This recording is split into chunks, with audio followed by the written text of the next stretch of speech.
All right, high rollers, this one is for the slot enthusiasts. Our guest today has scored well over 100 taxable jackpots. He is the author of Learning to Win, How to Make a Profit at Slot Machine Gambling, and now he's got a new podcast. Professor Slots, John Friedel joins us. John, welcome back to the show, man. Thanks for being our high roller today. Hey, thanks for having me. One of your recent tweets suggests in gambling, cash is king. And I thought we'd start with that. Can you explain that concept for us? Because I think it's important. I know in poker, if you ain't got any money, you can't get in the game. Sure, there's a couple of different aspects of this. One of the things that I talk about is casino safety. Gamblers carry cash, right? So you want to be able to handle it. Also, I've become a little frustrated with cash. We can only go up to $100 bills. That's hard to, how many $100 bills can you put in your pocket? I actually happen to know the answer to that question. What is it? About $20,000. Wow. Well, you also want to have like a phone in your pocket and your wallet in your other pocket. And this is so it's not really like sticking out so people can see it. So unless you've got some sort of additional pockets with you. One time I even had to ask, maybe you got like a brown bag I could put some of this in? Well, that's a topic that's not talked about a lot because even in poker, some of these guys win a lot of money. They go to the cage, they get it, and then they walk out the casino to their car alone, and you never know what happens. I've heard all kinds of stories. Exactly. One of the things I talk about on my website is casino safety, and you can ask for a security guard. Don't be shy. They'll be happy to have assign two of them to you, and they'll put you in a car and take you back to your car. It's all very convenient. They want to help. One thing I did notice, however, is I think everybody knows you can get a check when you win. I know one person who actually did get a check, and that was me. And it was only because the casino didn't have enough cash for when I won a car. And they said, well, how about $20,000 in cash and $20,000 in a check? And I'm like, okay, fine. So you don't usually see people grabbing a check, at least in my experience. That's probably the easy solution. That's also available. Or just a casino security guard walking you out. It's real interesting. I've talked to some poker players who have had major scores. They go to the cashier's cage, and the guy says, how do you want the money? And the poker player, in one occasion, said, just put it in a box. Another occasion, a poker player says, I've got a hockey bag here, because he won a lot of money. Can you imagine leaving the casino with a hockey bag full of money? It sounds a bit ridiculous. Well, poker players do bring a bag, and that is another solution when you win something is to bring your cash in a bag. You just have to always keep an eye on it. Poker players typically do have some sort of backpack or bag. And they're used to keeping an eye on it, but I'm not sure slots players would remember to always take it with them. How many times have we lost our rewards card in the machine and when we went to the next one? So I'm not sure that's really a workable solution for slots players, but it's something that's done, and certainly you have to have a check when you walk into the casino, but other than that, it's not too inconvenient. Yeah, I think a check is the way to go. It seems reasonable. There was one more thing, which is, okay, so you have cash. You've got quite a bit of cash, and you're going to take it to your bank. Well, showing up at your bank branch with a lot of cash, those banks have to report large cash deposits. Apparently, there's criminals out there who do the same thing. So it can take a little bit extra effort at the bank. It's no problem. They just have to sort of fill out an additional form for large stacks of cash that come in. And apparently that's a government requirement in the United States. All right, as mentioned, you've got a new podcast coming out, the Professor Slots podcast. The website is professorslots.com. Podcast comes out on Thursdays. We'll talk about that in a few minutes. Last time we spoke, you said that you're not asking people to figure it out, but that you've figured it out. And your job is to explain it to them. Yes, and I did write a book, Learning to Win, but I didn't ask my audience, how do you want me to explain this to you? That's sort of a business aspect of this. Right now, I think my audience of slots players have smartphones. So I think podcasting will reach that audience. I didn't really see too much people coming to my website, so I'm trying to adjust to my audience. I need to adjust to my audience. So right now I'm building my audience, and I would like to service them however they want me to explain it, whether it's an online course or a webinar. So first thing I need to do is just build my audience big enough so that I can send out a survey and do whatever they need. Nothing's particularly difficult, but what do they want is kind of like the question for me right now. Well, I was checking out your social media today, Twitter especially, and it jumped out at me that you have 13.2K followers, 13,200 followers. Are you surging on social media? Because I don't remember that jumping out at me like that last time. I wouldn't say that I'm surging. I don't have millions.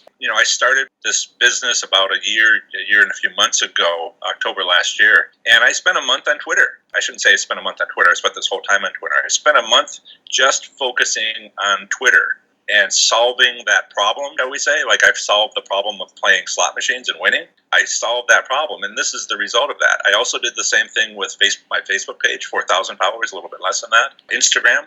I couldn't get any traction on Pinterest. And each one of these was like a solid month of my just doing that.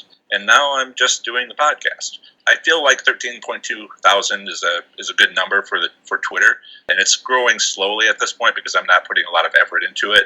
I'm just communicating with the people who have followed or following me and servicing them.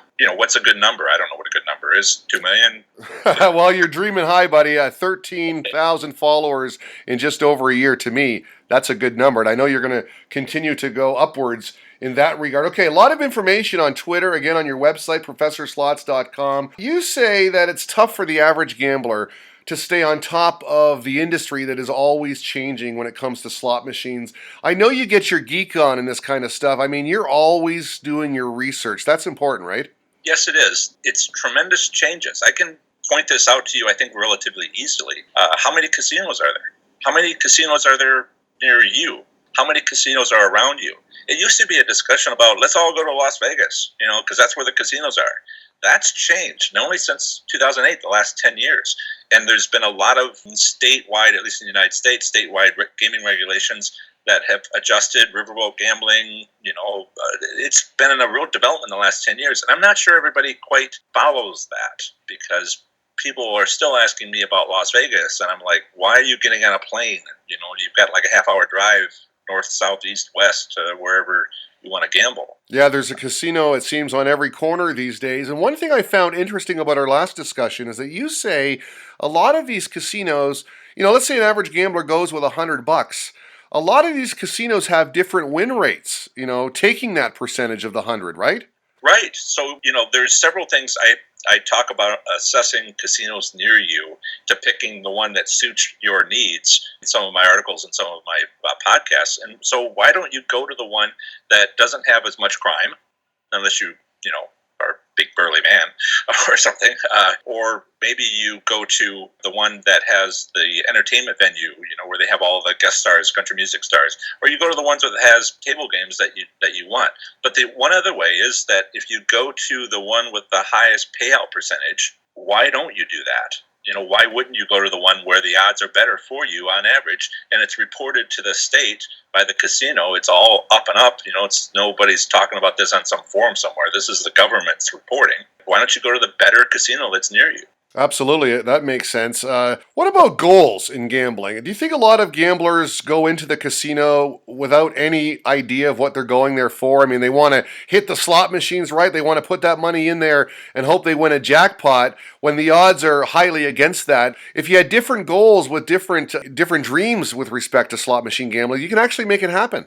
Sure. I mean, there's trips, there's you can win some money, you can extend your play longer, you can enjoy the entertainment. There's things that you can do with slot machine gambling that makes the experience overall better. Yes, and some of them are contradictory. I mean, if you want to do one, you're sort of shooting yourself in the foot on another. So picking is a good idea. If you want to achieve a goal, you focus on the goal. And so if you want to be entertained, and that by far is the largest group of gamblers, their goals, the parking lot's full of people who have the entertainment goal. That's one thing, and you have a certain approach that you take, and I talk about that. But if you want to make money, I'm actually starting to question some of the people who say that to me. Oh, I want to go to the casino to make money. And I said, well, it won't be necessarily as entertaining. Well, winning money is entertaining. Well, you're going to have to give up going, at times when how truly do you feel? How much do you not want to be entertained because you're going for the money? And then there's other things like, if you want the comps, you need to get the points. And if you want to get the points on your player's card, then you got to spend the money. And so if you go home with money, you've sort of fallen short of what you could have done. And so it's sort of like the three-pronged balance. I have actually a fourth goal. I don't know too many people, maybe you yourself and me. We go to educate ourselves and to explain to our audience what's done. So I go for research purposes, but that's there's not many people doing that. Yeah, I go to the casino to play poker. I think I'm pretty good at it. I'm a winning player.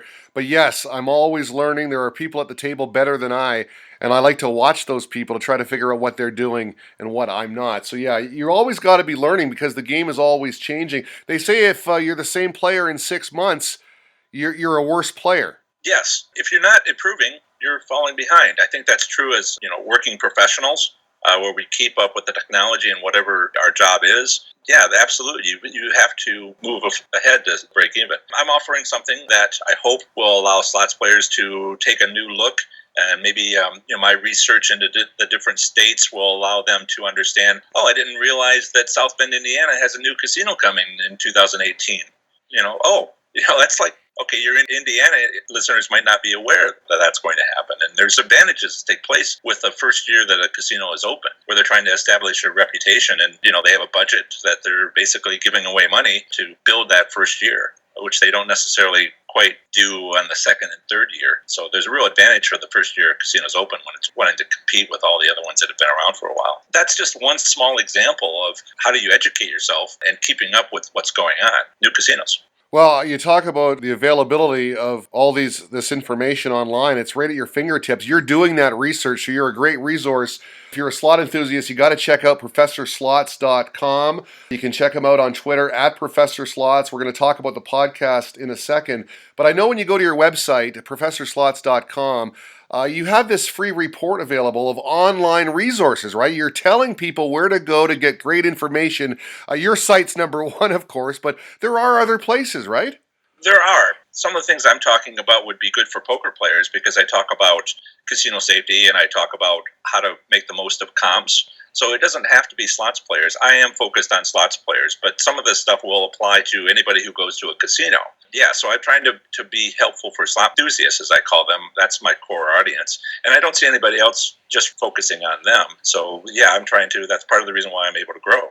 Are you still doing the tip of the day? Last time you gave us one, and I'm wondering if you can give us another. I read on Twitter about these older machines, and you have a technique for exploiting older machines based on their position in the casino? Sure. I have 700 of those. It's something I've did in 2017. It kind of messed up my website a little bit. My SEO sort of dropped because of that. But I still put those on Twitter. So if anybody's interested, I have many, many of these tips that I put out several times a day at this point. I figure anybody who's following me wants these. So that's where I've put most of them. Also some on Instagram. But the tip that you're talking about is on the older style casinos. And I call these those that haven't been renovated, heavily renovated, or built since 2012, that they're pre-2012 facilities, casinos. The machines are very random slot machines. It's not so much for the later casinos, the newer style casinos. But on the older style casinos, casinos themselves will set up a winning slot machine, usually near an open area. It could be near the entrance. It can be near a large bar area where it's in plain view. It might be the one on the end of the row, the second end of the row. It isn't every month, every day of the year, but it is certain parts of the year. But the idea is they make it a winner. And those people who are watching it are like, wow, slot machines are hot. Let's all run to the slot machines.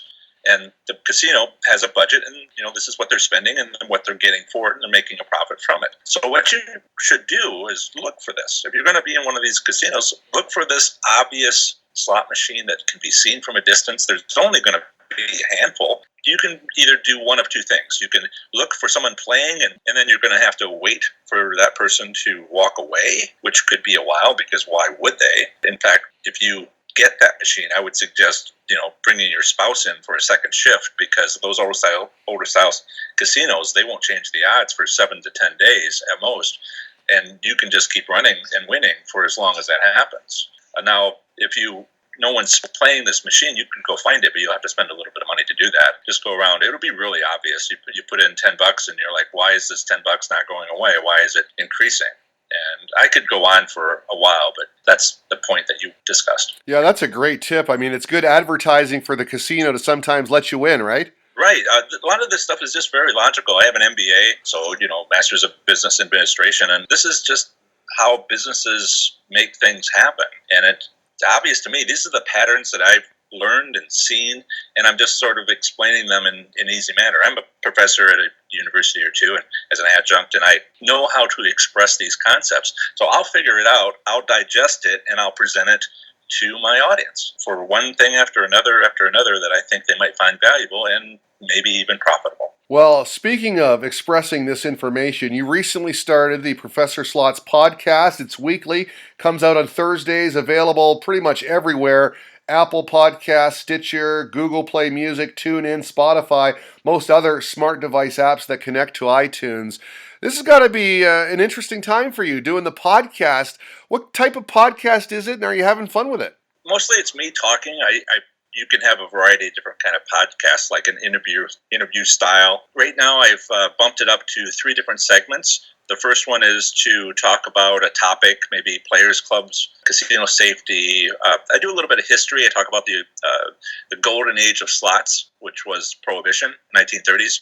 And just things I think people would be interested in. I'm picking topics based on Google searches and what people find most interesting based on Google searches. There's tools for figuring this stuff out. So I'm trying to answer the questions of my audience and put interesting, articles up there, 15, 20-minute discussions. And then on the second section, the second segment of this 50, 40-minute podcast is about a state. I'm working through each state and looking at the Gaming Commission, the state regulations in the United States, including U.S. territories and our one federal district, and talking about the state of gambling. It's changing so quickly. There's 56 of these U.S. states or territories that are the one federal district. So basically once a year, I'll go back and say, okay, in the last year, this is what's happened. And so once I get through this, I'm about, I think Thursday should be Montana that's coming out. And I'm out going through them alphabetically, and once I get through them all, I'll start back at the beginning and update what's happened in the last year, because it's just been crazy how many casinos are opening and all the different licenses that have been coming out. And then the third segment of the podcast I recently started, which is a trip report. So I'm going to casinos and either assessing them or looking at explaining what happened, some of the people I meet, some of the situations that occur. I talk about 15 minutes about my most recent casino trip. Well, it's pretty amazing stuff. Very interesting. You know that I do not play the slot machines. I don't understand them. I prefer the poker where it's person against person, but I do appreciate the gambler mindset. The guy that goes out there, does his research, looks for the edges, and then applies it to his trade. And that's really what it's becoming for you, right? This slot machine business is becoming a trade for you. Yes, I do it myself, but I don't personally. It's important to sort of say why I'm doing all this. I have a lot of college degrees. I have a lot of student loans that go with them. If I want to pay those off, I need to find something other than my day job, which pays quite well. So I gamble, and then I have a very good idea how much money I make on that. And I look at, okay, maybe I can explain this to people, and eventually, if I get a large enough audience, maybe put together an online course, actually charge people. I'm not doing that right now. I have a couple of minor things that I put out there just to see what people would be interested. But yeah, I hope to turn this into a business. I hope to do more than just gamble. I hope to share. Well, that's a good plan, man. And if you play slot machines, if you like the slot atmosphere in the casino, there's a lot of activity, a lot of bells and whistles. If you like that, you got to check out Professor Slots on Twitter at Professor Slots. The website is professorslots.com.